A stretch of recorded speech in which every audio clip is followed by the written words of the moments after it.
exciting project that will ensure this country's top sports and entertainment destination that hosts more than 3 million fans every year continues to be one of the best in the world for years to come. We'll begin with remarks from our interim president and CEO, Cynthia Devine, followed by Nick Eves, Chief Venues and Operations Officer, who'll be walking you through the changes made this summer, as well as what's to come. We ask that you please hold your questions until the end, and following the conference, we'll be ushering you through a tour of the venue to see what was done this summer. Now, please welcome Cynthia.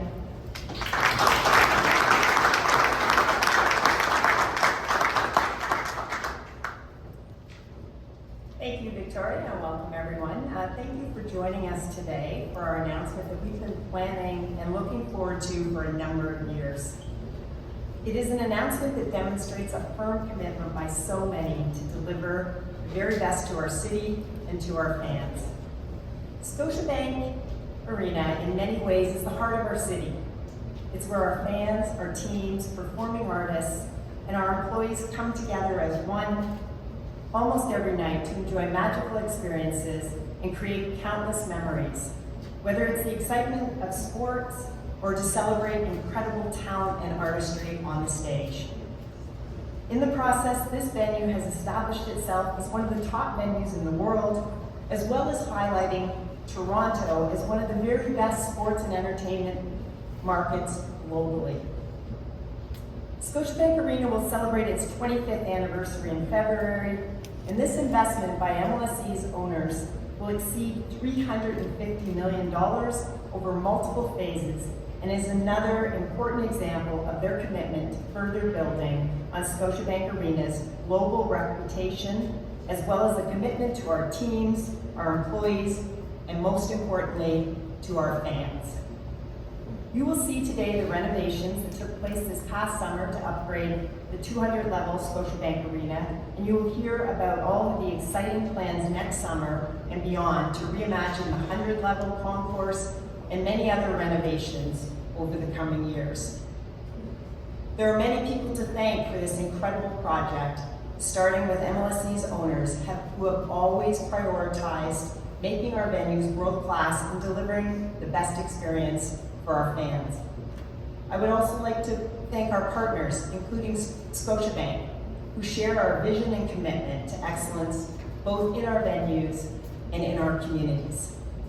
A big thank you to our employees at MLSE, who work here every day to deliver on that vision, and who believe that they are making every fan experience a world-class event. Thank you, most importantly, to our fans, who we believe are truly the best in the world, for their continued support. The Scotiabank Reimagination project is for our fans, first and foremost.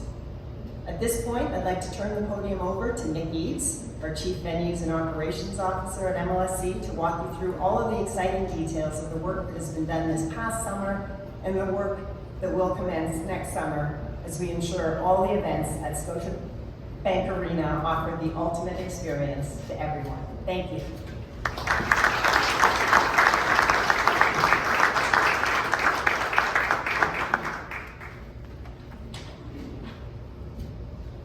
Thank you, Cynthia. Good morning, everybody. Thank you for attending this exciting unveiling. As you've heard already from Cynthia and Victoria, we're going to run through the exciting upgrades that we completed this summer on our MasterCard Executive 200 level, as well as some technology upgrades here on the concourse level in our food and beverage business. And then what we're really excited about are the future phases, including next summer, where we're going to be renovating this entire 100 level concourse around us, and ultimately other projects to come after that. So we'll go through the stages in that order. As I mentioned, just this past summer, we completed the 200 level MasterCard suites. Really the focus of that project was a brand new product called the MasterCard Lounge. Over in the southwest corner, where we used to have 15 or 16 traditional suites, we've created this 200 plus member, really social space where members have their dedicated seat at the front where the traditional suite seats used to be, but they've got their own members lounge in behind where they can get dinner, pre-game, go back there for halftime or for intermission. An amazing view of the bowl and a really unique sort of curated hospitality experience where we have chef stations manned by Michelin-trained chefs that we are so fortunate to have working in this arena. So that's the MasterCard Lounge that you'll have a chance to see when you go on the tour. We've also renovated all 46 of the traditional suites that are up on the 200 level with elevated new finishes and new technology in those spaces, a beautiful cove ceiling with new lighting in it, as you can see. What that's really done is opened the bowl up from those suites, from that suite area. There's some brand new suiting. There's a new product in the arena and stadium world called Dream Seats, and it sounds pretty good, doesn't it? And they really are the most comfortable upgraded seat that you'll find in any arena or stadium. So we've got those in the suites and in front of the new MasterCard Lounge. So those are the upgrades on the 200 level. We also, we're also as a big part of that program. If we can move on to the next slide. We have two locations on the 100 and 300 level concourses where we, in partnership with Amazon, brought in the new Just Walk Out technology. And essentially what you do is you tap your credit card to get into space, you grab all of your arena favorites, and then you just walk out, obviously. You will see a charge on your credit card, but this is new technology that our partners Amazon developed. They've implemented it in other arenas and stadiums across North America. We've done a lot of research with our fans to know that this is the very sort of experience that our fans want, to sort of have that more seamless and quick experience when they're navigating their way around our arena. So we unveiled that over the summer, and you'll have a chance to see those spaces as well. What we're really excited about is a unique art program that we designed, and it really is unique and special to Scotiabank Arena. We put out a public call several months ago to artists. Hundreds responded, and we ended up selecting 34 artists from both locally and from across North America to really submit their art and their craft that tells the stories of sport, art, culture, and history in this city and in this environment. And again, you'll see when you move through the 200 level, you'll see the stories of this amazing building and our amazing teams that have been in existence for so long, told in a bunch of unique and different ways, told through diverse artists from local Indigenous artists, members of the 2S LGBTQ+ community, telling the stories and showcasing the amazing moments that have happened in our venues over time in ways that, frankly, all of our fans can relate to. So that's something that's unique and different to this arena. It obviously was revealed in this first phase of renovation, and you'll see it take shape and really expand itself as we continue through the renovations over subsequent phases. Exciting for all of us is the work that's going to take place after the soon-to-start 23-24 Leafs and Raptors season. So hopefully late next June, when those two teams are finished their deep playoff runs, as I said, we're going to renovate the entire 100-level concourse, and this space is original to when the building opened in 1999. And what we're really excited about is we're going to use technology in ways that will really amplify what's going on inside this arena. So on a Leafs night, obviously the video will be used to showcase Toronto Maple Leafs activity, same on Raptors nights for Raptors, and when we have a concert in here, we can really take that LED takeover and tell the story of the artist who's in our building. So that's a unique and different way of showing fans as they make their way through our arena sort of what they can expect. We're doing some other really interesting things to make the arena more accessible and inclusive. We'll have some gender-neutral washrooms. We're creating sort of safe and reflective spaces for fans to be able to go to at different times if they need that. And as the renderings show you, the whole idea is for it to be bright, open, and really use sort of contemporary, modern finishes to begin to tell the story of this 25-year-old arena. The Molson Brewhouse. Molson's been a long time valued MLSE partner. We're renovating the Molson Brewhouse to really sort of capitalize on the beautiful old post office building finishes that are on that side of the arena, but also bringing the contemporary finishes from the renovation, creating new sort of social and gathering spaces that don't really exist anywhere on this 100-level concourse yet. So a space for fans to gather pre-game or during the game and really celebrate the activity that's going on inside the arena. We're going to expand the different hospitality concepts that we touched upon. So we've got sort of 15 or 16 traditional belly up, as we call it, locations across this concourse, and we're going to convert 5 of them into that Just Walk Out technology from Amazon that we spoke about earlier, and another 4 are going to be converted into a grab-and-go concept, really making the experience for the fan that much simpler and more seamless, increasing, really sort of bringing down transaction time and making it easier for the fan to navigate through these different hospitality areas as they're grabbing their food or beverage before the game or during halftime or intermission. Similarly, on our retail footprint, we have a Real Sports Apparel store just over there. Ours is one of the smallest footprints across any of the leagues that we play in, so we're going to significantly expand the real estate for Real Sports Apparel. We're going to create a second store just over on this side here. What that will really do is dramatically expand access for our fans to their favorite team merch, as well as expand access to our artists and live touring merchandise on nights that we have concerts in this building. So that's what you'll see on the 100 level. We're also going to be renovating Hot Stove up on the 200 level. We're redoing the bar area at the front and creating a beautiful lounge space just in behind. And then we're adding actually a new access point, a new entrance from the gallery out front up at the top of the escalator, where you can come into the Hot Stove Lounge from that exterior space. And then the final element as part of our phase 2 next summer will be a new tunnel club concept down on event level. And members in that space will have access to a beautifully renovated room, the feature being our home Toronto Maple Leafs and Raptors teams, as well as the visiting teams, navigate through that tunnel club to get onto the ice or onto the court with a beautiful open kitchen. And this space is really going to be the newest area in the building, where you'll be able to combine access to and exposure to the content that our fans love so much in a beautiful renovated environment for the member and their guests.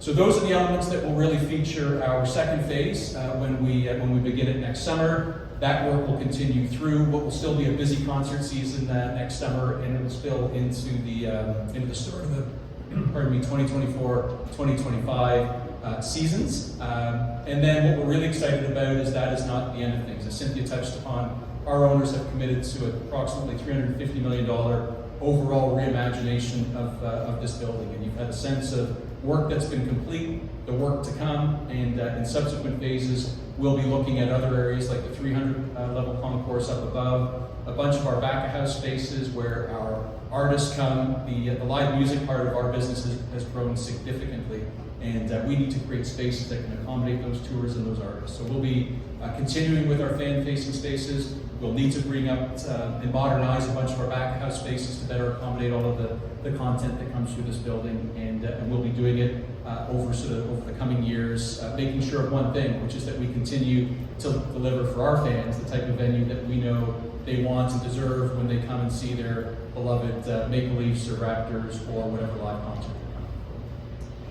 So that's an overview of our Scotiabank Arena reimagination, and I look forward to you being able to see it for yourselves, both the work that's been done as well as more of the renderings, and talking to the people who have really had a big part in bringing this about. So thank you very much for coming today.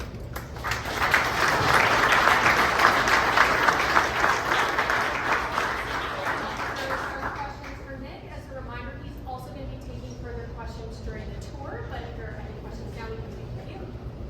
Eric? How will this impact ticket prices, ticket holders, as we heard about like how they do on the streets, and also the other day, what about the congestion like coming in to venue? Yeah, so maybe in reverse order. So in terms of congestion coming into the venue, certainly one thing we're going to do is actually push this gate back a little bit and be able to bring sort of the lineups that are going to gather internal to the building a little bit more quickly. That's not going to solve things completely, because as you know, we're in the middle of an extremely busy space. The combination of Union Station literally at our front door, plus the new CIBC Square building and everything else that's being built around us. So the good news is we're literally in the heartbeat of the city of Toronto and in the busiest area of this enormous downtown core, so we're not going to be able to get away from that type of congestion and lines, but we're going to do some sort of little things to really just try and open it up a little bit. In terms of ticket pricing, we don't tie ticket pricing to investment in the building or renovations per se. I mean, our owners are constantly reinvesting and looking for ways to upgrade and looking for ways to improve the fan experience. But there's no direct relation to a renovation and the impact that that's going to have on a ticket price. Rather, that's just sort of an annual process that the membership goes through, just like any other sports team would do. Of the $350 million, first, how much is it all investment in MLSC, no public money or anything like that? And secondly, what percentage of the $350 million will be, perhaps you already said, just these improvements over the summer? Yeah, the first question, it's all of the investment is made by our three owners, so there's no money coming into this renovation other than the ownership group. And I would say the majority of those dollars invested is in the sort of, call it public spaces. I mean, they're enormous areas. I mean, the 100 level alone is somewhere between 60 and 70,000 square feet, and you can assume the 300 level is something similar. So certainly, the majority of that investment is going into the spaces that are really most accessible to our fans who come here for games and concerts every night. Well, sorry, what percentage of that is going to be spent this? Oh, I'm sorry. So the phase coming up will probably be somewhere between a quarter and a third, thereabouts. Any further questions? One more. Are there any environmental considerations in the builds and changes? Yeah, certainly a big part of what our project team is sort of looking at as we go through the process is making as many decisions using materials and approaching the project from a sustainability first perspective. So the team from PCL and others are here to speak about it a little bit more, but certainly finding ways to be more sustainable and convert that sustainable sourcing into some operational decisions that are going to allow us to continue to move the needle on being a more sustainable venue is a high priority for us for sure. We'll take a last question. Do you have a timeline for the 300 level updates? So we haven't settled on sort of the timing beyond the second phase, which is going to happen next summer. So certainly it's a priority, and we don't want it to lag behind. So we haven't settled it yet, but we'd imagine that it'll come soon after this second phase that we're doing next summer.